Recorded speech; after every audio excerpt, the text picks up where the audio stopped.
रियासत जम्मू कश्मीर में जिला कुलगाम के रेडबनी इलाके में फौज की जानिब से एक कैंप कायम करने पर मकामी लोगों ने बरहमी का इजहार किया है। लोगों का कहना है कि फौजी कैंप कायम करने से इलाके में खौफ हिरास का माहौल पैदा हुआ है।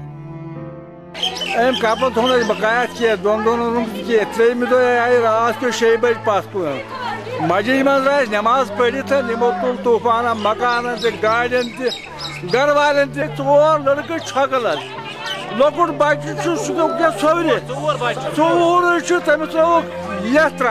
लोगों ने फौज पर इल्जाम आयद करते हुए कहा कि फौज ने इलाके में मौजूद मुबैना तौर पर कई बिजली ट्रांसफार्मर्स को शदीद नुकसान पहुंचाकर इलाके को बिजली की सहूलत से महरूम कर दिया है।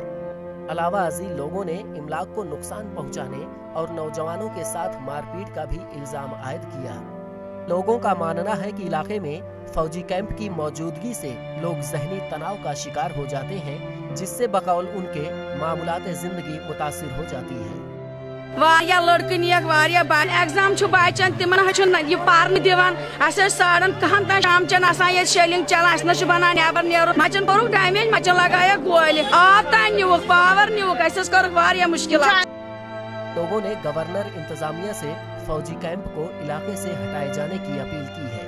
ETV भारत के लिए अनंतनाग से मीर इशफाक की रिपोर्ट।